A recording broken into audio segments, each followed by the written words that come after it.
बिस्मिल्लाहिर्रहमानिर्रहीम। अस्सलाम वालेकुम। एडोब इलस्ट्रेटर के अंदर ये हम हार्ट शेप कैसे बनाएंगे, आज हम यही सीखेंगे इस वीडियो के अंदर। तो हार्ट शेप को बनाने के लिए आप सबसे पहले जो स्टेप्स आप लोग ले सकते हैं वो आपके सामने ये हैं। आप लोग सबसे पहले एक अदद रेक्टेंगल ड्रा कर लीजिए। रेक्टेंगल पे क्लिक करते हुए आप लोग आर्ट बोर्ड के ऊपर आपने क्लिक कर देना है और इस रेक्टेंगल को मैं 3 बाई 3 इंच के ऊपर ड्रा कर रहा हूँ। 3 इंच के ऊपर और 3 इंच विड्थ और हाइट के ऊपर ये मैंने रेक्टेंगल ड्रा कर ली है। अब आप लोगों ने इस रेक्टेंगल का जो ट्रांसफॉर्म है यानी रोटेट, इसको 45 डिग्री पे आप रोटेट कर लीजिए।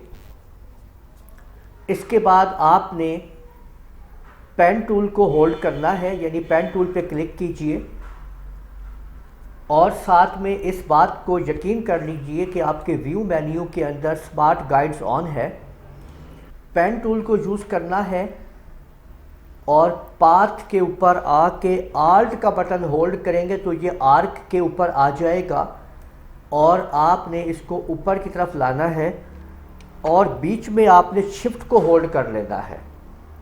तो शिफ्ट को होल्ड करने से आप ये देख पाएंगे कि ये शेप आपके सामने आ जाएगी और आप इसको तकरीबन यहाँ तक आप इसको मूव कर लीजिए और इसको छोड़ दीजिए। इसके बाद अब आपने इसी साइड के ऊपर इस तरफ आना है।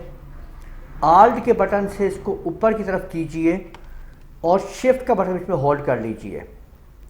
आप जैसे ही इसको आप करेंगे तो ये आपके सामने जब ये पॉइंट्स आ जाए, यानी ये आपके सामने इंटरसेक्ट की ये लाइन आ रही है जो बोर्ड बता रही है कि आप उसके बराबर आ चुके हैं, आप इसको छोड़ दीजिए।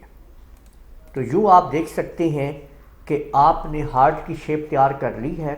अब आपने इसको सेलेक्ट कीजिए सिलेक्शन टूल के ज़रिए और अपीयरेंस के टैग में इस्तेमाल करते हुए फिल के ऊपर आप इसको रेड कलर दे दीजिए और इसी तरह से स्ट्रोक को भी आप स्ट्रोक पे क्लिक करते हुए स्ट्रोक को नन कर दीजिए। तो अब आप लोग देख सकते हैं कि आपने जस्ट कुछ ही स्टेप्स के अंदर ये हार्ट की शेप तैयार कर ली है। उम्मीद है आपको ये वीडियो पसंद आई होगी। मेरी वीडियो को आप लोग लाइक कीजिए, शेयर कीजिए, कमेंट करना ना भूलिएगा। इजाज़त दीजिए। अल्लाह हाफिज़।